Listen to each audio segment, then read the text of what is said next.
नमस्कार, आपके अपने यूट्यूब चैनल पर मैं वंदना आपका स्वागत करती हूँ। निर्देशन की आवश्यकता के संदर्भ में मेरा ये भाग 2 निर्देशन की आवश्यकता का वीडियो प्रस्तुत है।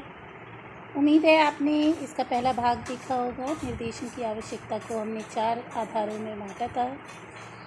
रिपीटेशन के लिए मैं आपको फिर से एक चार्ट दिखाती हूँ जो मैंने पिछले वीडियो में भी दिखाया था कि हम 4 आधारों से निर्देशन की आवश्यकता का अध्ययन करेंगे, जिसमें पहला सामाजिक दृष्टि से, राजनीतिक दृष्टि से, शैक्षिक दृष्टि से और मनोरंजन दृष्टि से। इन 4 आधारों में से 2 पर हम चर्चा कर चुके हैं।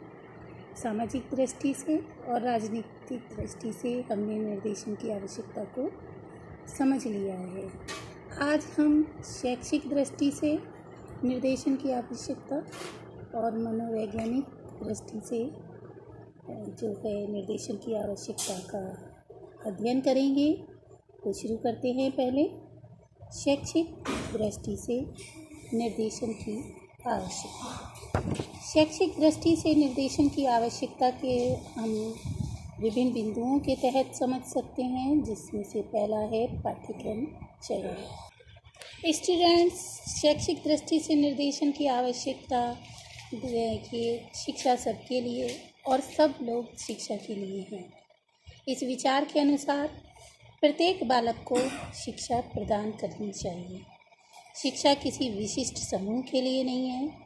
भारत सरकार ने भी संविधान में यह प्रावधान कर रखा है कि शिक्षा सभी के लिए अनिवार्य हो।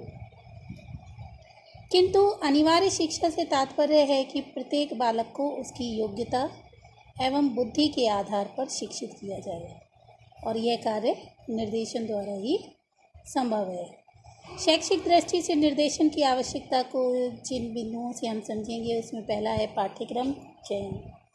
पाठ्यक्रम का चयन करने के लिए निर्देशन की आवश्यकता होती है, क्योंकि आर्थिक एवं औद्योगिक विविधता के परिणाम स्वरूप पाठ्यक्रम में विविधता का होना आवश्यक है।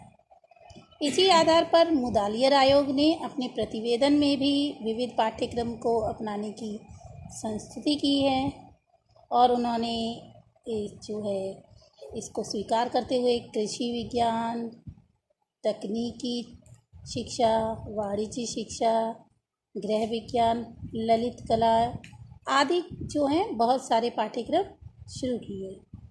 इससे क्या हुआ, छात्रों के समक्ष पाठ्यक्रम के चयन की समस्या खड़ी हो गई। जब चयन की समस्या खड़ी हो गई तो निर्देशन के द्वारा इस समस्या को जो है सॉल्व करने का प्रयत्न किया गया। दूसरा है अपव्यय एवं अवरोधन की समस्या। एक अलग से प्रश्न भी आ जाता है कि अपव्यय किसे कहते हैं। शिक्षा में के क्षेत्र में अपव्यय और शिक्षा के क्षेत्र में अवरोधन से क्या तात्पर्य है। तो आप लोग अपव्यय और अवरोधन को अच्छे से समझ लीजिए कि अपव्यय क्या है कि शिक्षा के स्तर को पूर्ण किए बिना विद्यालय छोड़ देना, कोई भी कारण हो, अपव्यय कहलाता है। शिक्षा का स्तर चाहे वो प्राथमिक स्तर हो, माध्यमिक स्तर हो या उच्च स्तर हो, उसकी एक सीमा है। जैसे प्राथमिक स्तर कहलाता है कक्षा 1 से 5 तक, तो ठीक 5 तक ना पहुंचकर उसके बीच में से छोड़ देना, यानी 1, 2 कर दिया कक्षा और 3, 4, 5 की नहीं, तो यानी उसने प्राथमिक स्तर को पूरा नहीं किया है। इसको उदाहरण से समझ लीजिए कि किसी छात्र का कक्षा 1, 2 पास कर लेने के बाद विद्यालय ना जाना, यानी शिक्षा का स्तर जो कि प्राथमिक स्तर है पूर्ण किए बिना, जो कि कक्षा 5 तक था, कहलाता है पूर्ण ना करना शिक्षा के क्षेत्र में। उसके ऊपर धन व्यय करना क्या हो गया, अपव्यय कहलाता।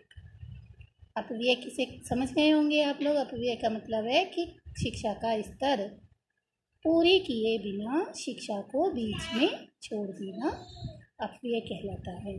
इसी तरीके से अवरोधन को समझ लीजिए। अवरोधन क्या है कि शिक्षा के क्षेत्र में अवरोधन से तात्पर्य है छात्र का एक ही कक्षा में बार बार फेल होना, यानी एक कक्षा को कई वर्षों में पास करना, या छात्र का एक ही कक्षा में अनेक वर्ष व्यतीत करना। फेल हो जाने को आप अपव्यय नहीं कहेंगे, क्योंकि वह क्या है, अभी पढ़ रहा है। अपव्यय कब होगा, जब वो स्तर को छोड़ देगा बीच में। तो उम्मीद करती हूँ कि आपको अपव्यय और अवरोधन भी समझ में आ गया होगा। यदि प्रश्न अलग से भी आता है कि अपव्यय किसे कहते हैं और अवरोधन किसे कहते हैं, तो भी आप इसे कर लेंगे। अगला पॉइंट देखते हैं, विद्यार्थियों की संख्या में वृद्धि। इसके लिए भी निर्देशन की बहुत आवश्यक है, क्योंकि जब शिक्षकों और प्रधानाचार्यों के लिए एक चुनौती के रूप में आ गया कि छात्रों की वृद्धि करना है। जितने कक्षा में पंजीकृत छात्र हैं उतने ही कक्षा में उपस्थित हो। एक बात और बताएं कि जितने पंजीकृत होते हैं उतने स्टूडेंट्स आते नहीं हैं। कोई भी कारण हो, चाहे शिक्षक की कमी हो, विद्यालय में सुविधाओं का अभाव हो, या जागरूकता की कमी हो, किसी भी कारण, तो उन सब समस्याओं को दूर करना, विद्यार्थियों की संख्या में वृद्धि करना शिक्षकों के लिए भी और प्रधानाचार्य के लिए भी एक समस्या आती है। तो ये कार्य जो है, जब हम स्टूडेंट्स के लिए अवेयर करेंगे, उनके पेरेंट्स को, तो इसके लिए निर्देशन की बहुत आवश्यकता होगी। अगला है अनुशासनहीनता। छात्रों में बढ़ते हुए असंतोष और अनुशासनहीनता दोनों ही राष्ट्र की एक बहुत बड़ी समस्या हो गई है, क्योंकि स्टूडेंट्स हो या टीचर्स हो, आए दिन हड़ताल करना, सार्वजनिक संपत्ति की तोड़फोड़ करना, एक जनरल जो है बात है, तो इसे हम अनुशासनहीनता कहेंगे। और इसका प्रमुख कारण यह है कि जो वर्तमान की शिक्षा है, छात्रों की आवश्यकताओं और उनकी समस्याओं के समाधान के लिए विद्यालय में कोई व्यवस्था नहीं है, यहाँ पे वे उचित क्या ले सके, परामर्श ले सके और निर्देशन प्राप्त कर सके। तो निर्देशन ही एक इसके लिए समाधान है कि निर्देशन सहायता जो है बढ़ती हुई अनुशासनहीनता को कम कर सकता है। अगला है सामान्य शिक्षा के क्षेत्र में वृद्धि। हम जो है देखते हैं कि समस्त आर्थिक हो, राजनीतिक हो, सामाजिक वातावरण सब बदल गया है। इस बदलते वातावरण के साथ शिक्षा के क्षेत्र में भी परिवर्तन आया है। समाज की आवश्यकताएं दिन प्रतिदिन बढ़ती जा रही हैं। इन आवश्यकताओं की पूर्ति करने हेतु नए नए व्यवसाय अस्तित्व में आ रहे हैं और पाठ्य विषयों की संख्या दिनों दिन बढ़ती जा रही है। पाठ्य विषयों का अध्ययन छात्र के लिए कुछ विशेष व्यवसायों में प्रवेश पाने में सहायक होता है। इनमें सफलता हेतु भिन्न भिन्न बौद्धिक स्तर, मानसिक योग्यता, रुचि, क्षमता सभी की आवश्यकता पड़ती है। इसलिए आवश्यक है कि जब छात्र माध्यमिक शिक्षा के स्तर पर पहुँचें तो उनको उचित निर्देशन प्रदान किया जाए, जिससे वो ऐसी शिक्षा, ऐसे विषय का चयन कर सकें जो उनकी योग्यताओं के अनुकूल हो। आखिरी पॉइंट्स जो हम लोगों ने जो बेस लिया है कि वो मनोवैज्ञानिक दृष्टि से निर्देशन की आवश्यकता। प्रत्येक मानव का व्यवहार मूल प्रवृत्तियों और मनोभावों द्वारा प्रभावित है। उसकी कुछ मनोवैज्ञानिक, शारीरिक आवश्यकताएं होती हैं और इन आवश्यकताओं की संतुष्टि के लिए क्या है, व्यक्ति के व्यक्तित्व को निश्चित करते हैं। अब तो रिसर्च से ये स्पष्ट हो गया है कि व्यक्तित्व पर जो है आनुवंशिकता के साथ साथ वातावरण का भी प्रभाव पड़ता है।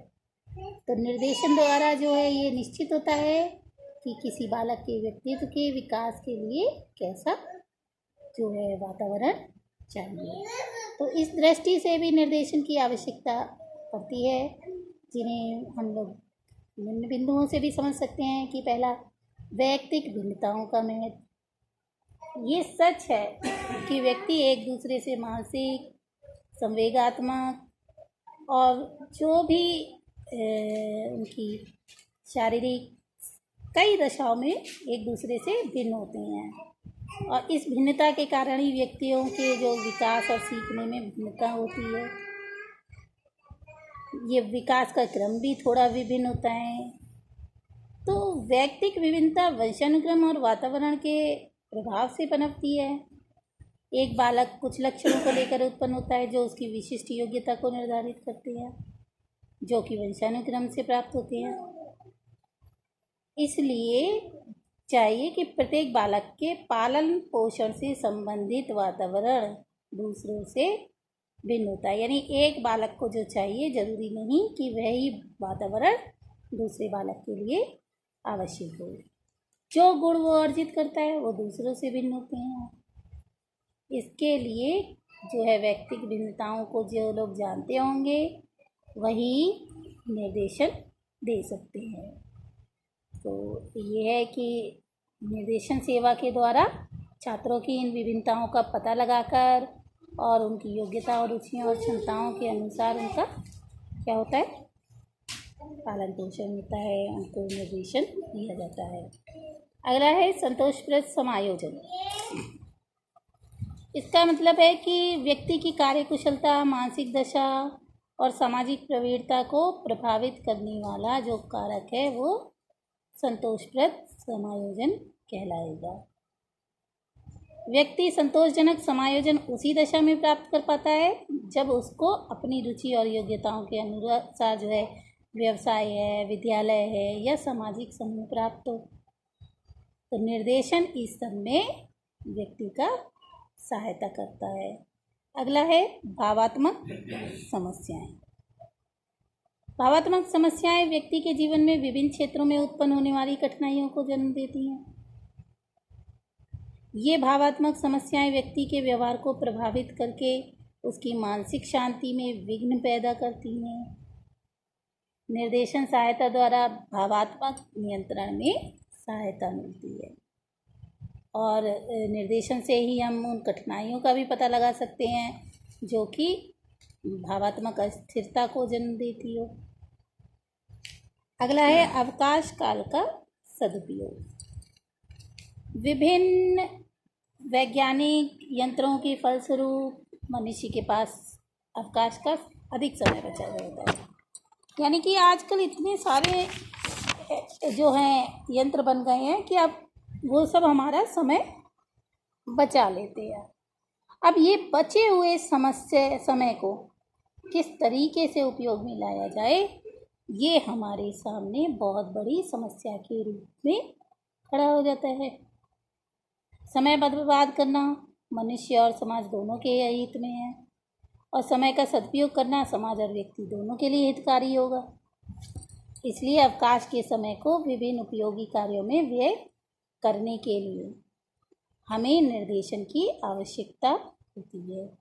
जैसे अवकाश के समय में समाज सेवा का कार्य करे छात्र या नागरिकता संबंधी विभिन्न कार्यों का अवकाश काल में, लेकिन सब लोग क्या करते हैं, विश्राम करते हैं। लेकिन विश्राम के अतिरिक्त अन्य प्रकार के मनोरंजन का उसे कोई ज्ञान नहीं होता, जिस कारण वो क्या करता है, अपने अवकाश का सदुपयोग नहीं करता है। और इसको ज्ञात कराना यानी जो है और अतिरिक्त कार्य को जिससे उसका रेस्ट भी हो जाए और जो है अवकाश काल का सदुपयोग भी हो जाए, ये सिर्फ निर्देशन द्वारा संभव है। अगला है व्यक्तित्व का विकास। व्यक्तित्व के अंतर्गत मानसिक, शारीरिक और अर्जित गुण बहुत सारी चीज़ें आती हैं और इन सब का समुचित विकास करना शिक्षा का प्रमुख उद्देश्य है।